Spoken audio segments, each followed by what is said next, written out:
again, the people there are amazing. The hadith of the land, being blessed land, that the ribat there, it could be the best ribat.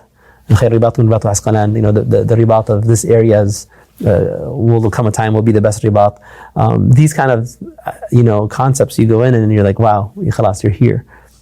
And so when you see the injuries, you see the atrocities, yes, it's horrible, and you're working in very difficult conditions, meaning limited supplies, limited electricity, like the power goes out. It was one night when a blast had gone off and we go down to the ER. There's 3 children who are brought in, three siblings of one another, roughly maybe 8, 7, and 5 years old. And one of them pretty much was dead on arrival. We pronounced them. We went to the second one. That was the oldest. The second one was the youngest. And then the team there kind of made the decision that, the chance of survival is so low, it's not worth putting the resources to try and save him. He's a savable life. The resources are there, chances are low, but we can do it. But the local doctor, kind of made the decision that we're not going to pursue further, and so he eventually died. And as we're tending to the third one, in the middle age of the 3, the power goes out. And so he has, in terms of severity of injuries, he was the least severe, and so we kind of went from, highest to least. But he had, and I'm saying least severe, but he had 2nd-degree burns to his whole face, and upper body and stuff had burns from the blast.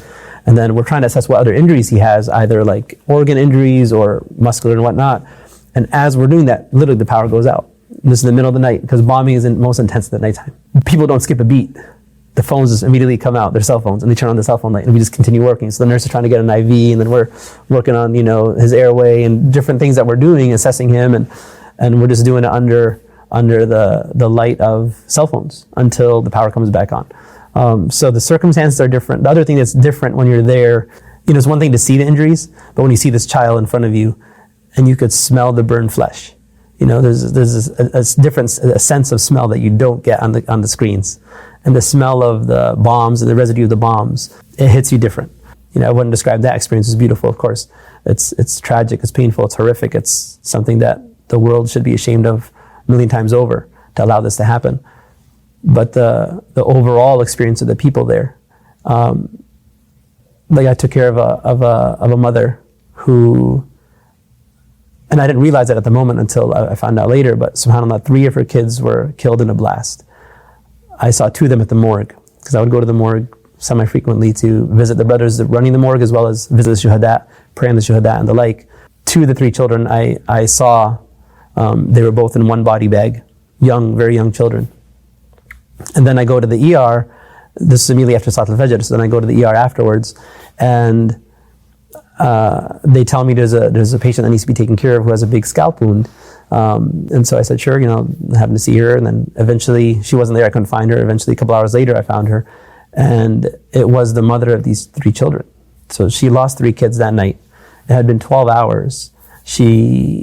By the time I'm seeing her, both her arms, both her bones in her forearm were broken, and so she needs surgery for that. Because it's one thing to break your bone, but it's another thing when the bone protrudes from the skin and is now exposed to the environment. It needs a different kind of surgery, and it needs multiple surgeries to prevent infection. So her arm's in this cast that they splinted. She's lost 3 children. She's very young, probably in her mid-20s, if that, maybe early 20s. And she has this wound to her scalp that's going across her whole scalp. And so I'm cleaning it out, I'm assessing it. It's full of debris from the blast, so there's dust and dirt and all that stuff in there. And then as I'm feeling the skull, I could feel the fracture. So the skull is broken. It's depressed and down. And as I'm doing this, she and her family are making dhikr. It's just like, what is going on here?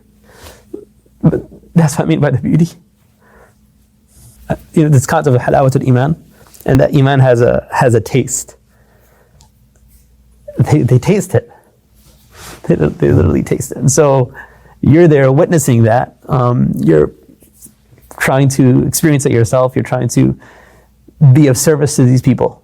If you could, the way I look at it is, if I have the honor of being in service of these people, then inshallah, maybe you get some ajr.